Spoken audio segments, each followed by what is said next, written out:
아멘. 할렐루야. 아멘. 복된 주일 말씀과 기도로 시작하는 우리 주의 백성들 모두에게 하나님 주시는 평화가 넘쳐나시기를 주의 이름으로 축원합니다.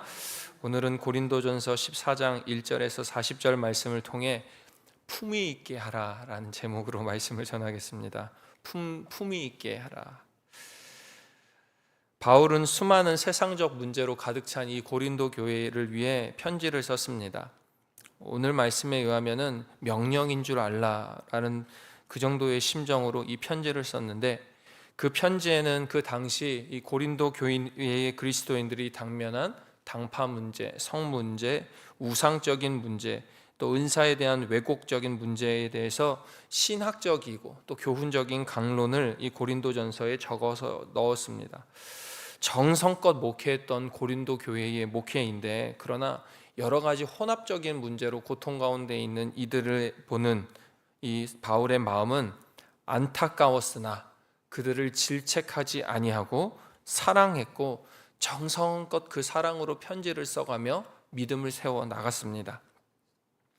그래서 가장 큰 은사는 사랑이요, 그 사랑이 곧 교회를 세워가고 사람을 세워가는 것임을, 그 힘임을 우리 사도 바울은 계속해서 강조하고 있습니다.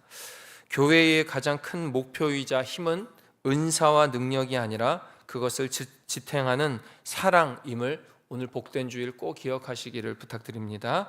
그리고 오늘 이 14장에 다시 와서 이 방언과 예언에 대해서 다시금 이야기하면서 이것에 대한 정확한 배움이 교회의 질서, 교회 공동체의 질서가 된다 함을 강조하고 있습니다. 왜냐하면 이 당시 고린도 교회인들은 이 성령의 여러 가지 은사들 중에 유독 방언에만 집착해서 방언이 있어야만 하나님을 온전히 믿는다라는 기준을 이 고린도 교인들이 특별히 가지고 있었습니다. 이러한 모습들이 내부적으로는 영적인 분열의 모습, 너가 방언을 가진 자가 믿음이 더 좋고 방언을 안 가진 자는 믿음이 연소하다라는 그 내부적인 갈등 때문에, 그것이 영적 분열의 모습이 되었고, 외부적으로 볼 때는 전혀 덕스럽지 못한 모습, 예수를 믿지 않는 사람들이 바라볼 때에 어떻게 교회 내에서 저런 거 가지고 영적으로 분열될 수 있을까 손가락질 받는 시점이 바로 이 시점이었다는 겁니다. 그래서 바울은 고린도 교인들이 중요시 여겼던, 그 고린도 교인들이 중요시 여겼던 이 방언에 대해서 방언과 예언을 비교하면서 어떤 것에 더 마음을 너희들이 두어야 되냐, 방언이냐 예언이냐, 그리고 그로 인해 교회의 질서는, 예배는 어떻게 세워나가는 것이 좋으냐를 오늘 14장의 말씀을 통해 우리에게 오늘도 교훈하고 있습니다. 오늘 말씀을 통해 주시는 이 바울의 뜻을 몇 가지로 나누어 보고, 이 지혜를 우리가 깨닫고 우리 공동체에 적용함으로 주님이 우리에게 주시는 기쁨을 다시금 소유하고 꽉 붙잡게 되시기를 주의 이름으로 축원합니다. 첫째로, 방언은 나와 하나님 사이의 기도입니다. 방언은 나와 하나님 사이의 기도입니다. 먼저 방언이 무엇이냐? 사도행전에 성령이 충만하여 오순절 때에 이 마가의 다락방에 제자들과 많은 사람들이 모였습니다. 그들이 성령 충만하니까 이 성경에는 각기 다른 언어로 말하더라 이렇게 이야기 나옵니다. 방언의 형태가 각기 다른 언어로 말하더라 이렇게 나옵니다. 그 후에 사도행전 10장에도 이어지는데, 고넬료 집에도 성령이 임하니까 방언이 같이 임했다 이렇게 이야기합니다. 즉, 이 기록들만 단순하게 봤을 때 방언은 꼭 성령의 임재와 함께 했던 것이 이 방언입니다. 단순히 우리가 기도를 할 때에 말이 편하도록, 입이 편하도록, 또는 나의 기도의 내용을 누구에게 알려주기 싫어서 블라블라 하는 것이 방언이 아니라, 늘 이 방언은 성령이 내 안에 충만하고 성령이 임재했을 때 가능하다는 것을 성경의 모습을 통해서 볼 수가 있다는 겁니다. 그런데 이 방언은 중요한 한 가지 은사가 더 함께 해야 되는데, 그것이 바로 통역의 은사입니다. 사도행전 2장에는 통역되지 않는 이 방언, 통역되지 않는, 그러니까 한 성령 안에서 그 방언이 통역되지 않는 방언에 대해서, 그 모습에 대해서 뭐라고 이야기하느냐? 저희가 세수에 취한 모습 같다 이렇게 조롱을 받습니다.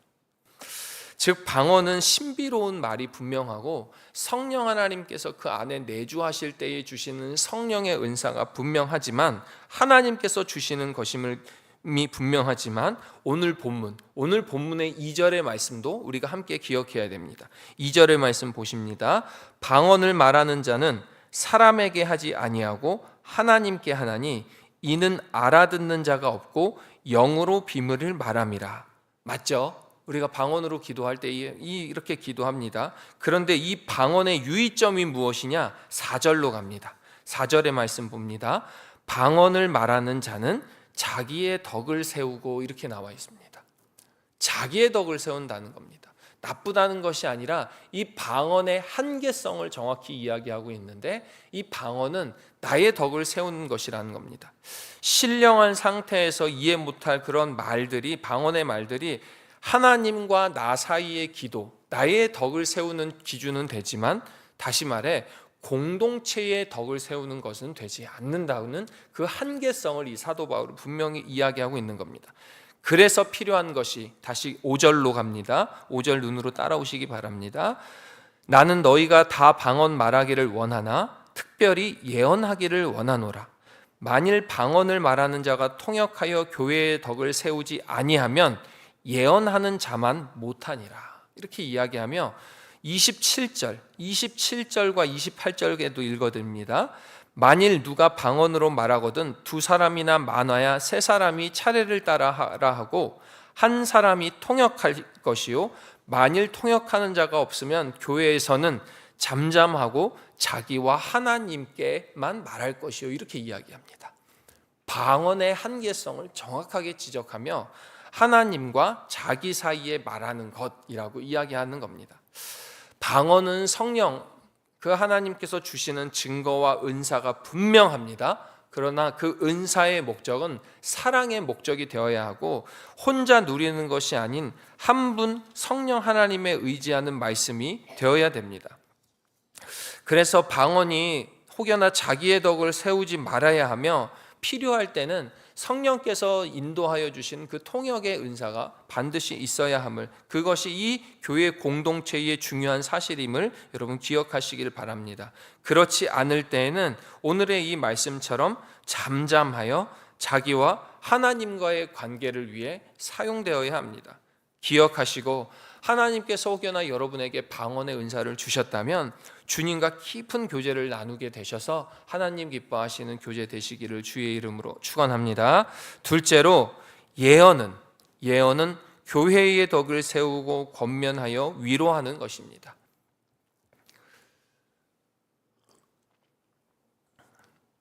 바울은 방언이 자기의 덕, 성령이 충만하여 신비한 말로 기도하는 것, 하나님과 나 사이에 기도하는 것이 방언이라면 이 예언은, 당시 예언은 구약의 하나님의 말씀을 의미합니다.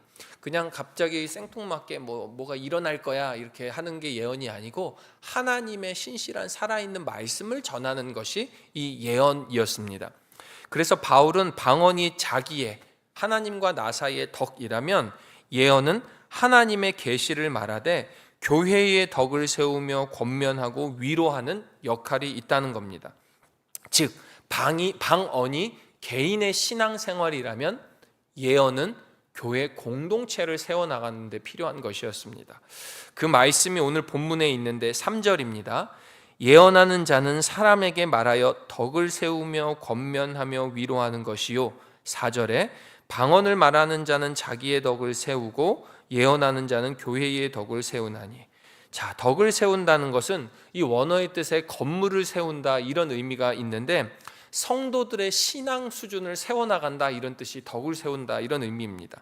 또 권면은 진심으로 걱정해주며 용기를 갖게 하는 것 이런 표현이 있고, 위로는 격려하고 부드럽게 감싸 안아준다는 이런 뜻이 있습니다. 즉 예언은 하나님의 말씀을 전함으로써 믿는 사람에게나 안 믿는 사람에게나 모두 그들을 하나님의 말씀으로 세워나가서 그들의 죄를 깨닫게 하고 그들의 숨은 죄성이 회개로 이어지게 하는 놀라운 역사가 있는 것이 예언이다라고 이 사도 바울은 이야기하는 겁니다. 즉 방언이 이렇게 개인 플레이라면 예언은 우리 팀 플레이, 방언은 나와 하나님과의 개인적인 기도라면, 예언은, 하나님의 말씀은 내가 있는 이 공동체를 세워나가는 하나님의 역사. 사랑을 중요시 여기는 이 바울이 예언을 좀 더 교회 공동체로 우선 두는 이유가 여기에 있습니다. 방언으로 인해 방언받지 못한 사람들이 상실감을 갖는 것에 너무 마음 쓰지 말아라. 하나님의 말씀 예언을 함으로써 오히려 더 그 교회 공동체를 세워가는 중요한 은사가 될 수 있다라고 간접적으로 이야기하고 있는 겁니다. 방언도 성령의 증거로서 필요하시겠지만 무엇보다도 하나님의 말씀인 이 예언을 통해 우리 공동체가 세워감으로 하나님이 기뻐하시는 삶을 다 사시는 여러분과 제가 되기를 주의 이름으로 축원합니다. 끝으로 방언과 예언을 품위 있고 질서 있게 해야 된다는 겁니다. 방언과 예언을 품위 있고 질서 있게. 오늘 본문을 보면 27절, 28절은 27절부터 28절까지는 방언에 대한 질서를 이야기하고 있고요. 29절에서 32절까지는 예언에 대한 질서를 이야기하고 있습니다. 그러니까 방언과 예언을 교회 공동체 내에서 할 때에 질서가 필요함을 오늘 이 27절과 28절, 29절, 30절에 나와 있는 겁니다. 그러면서 그 이유를 33절에서 정리하는데 33절입니다. 하나님은 무질서의 하나님이 아니시오 오직 화평의 하나님이시라, 이렇게 이야기하고 있습니다. 여러분, 사도 바울이 고린도 교회를 향하여 편지를 쓰면서 가장 마음으로 안타까워하는 것이 무엇이냐? 교회의 분열입니다. 지금 이 시대를 바라보는 교회도 마찬가지 아닙니까? 네가 높냐 내가 높냐, 너가 더 우월하냐 내가 더 우월하냐를 때문에 이 교회 내에서의 분열과 다툼이 있는 것이 현실입니다.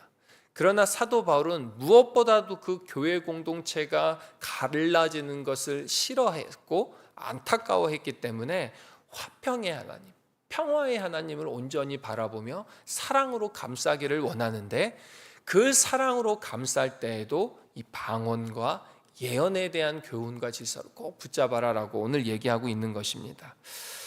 그러면서 무질서가 아닌 화평의 하나님 바라보라, 교회의 공동체를 바라볼 때 화평의 하나님을 바라보라 선포하며 어지러움을 막고자 하는 것입니다. 그러면서 오늘의 이 14장의 본문을 40절에 한 문장으로 멋있게 정리합니다. 40절입니다. 모든 것을 품위 있게 하고 질서 있게 하라. 모든 것을 품위 있고 질서 있게 하라. 그리스도인이 교회에서의 모습을 품을 때에 모든 것을 품위 있고 질서 있게 하라. 지금은 저 하늘나라 계신 고 김선도 감독님께서는 늘 설교 시간을 통해 그리스도인들은 품위가 있어야 된다고 여러 번 말씀하셨습니다. 품위 있는 그리스도인, 품위 있는 그리스도인들. 그 말씀이 제가 감독님은 이렇게 이거 말씀 어디서 배웠어요? 물어보지는 못했지만 아마 이 사도 바울의 이 고린도전서 14장의 말씀을 통해 배운 게 아닌가 생각됩니다. 품위 있는 그리스도인, 품위 있는 그리스도인. 그 사도 바울로부터 배우신 그 말씀을 우리 광림교회 교인들에게 전해 주셨기에 우리 광림교회 교인들이 품위 있고 질서 있는 신앙으로 오늘날 여기까지 오게 됐다는 사실을, 그리고 그것이 축복의 길이었다는 사실을 꼭 믿으시기를 바랍니다. 오늘 하루 주일입니다.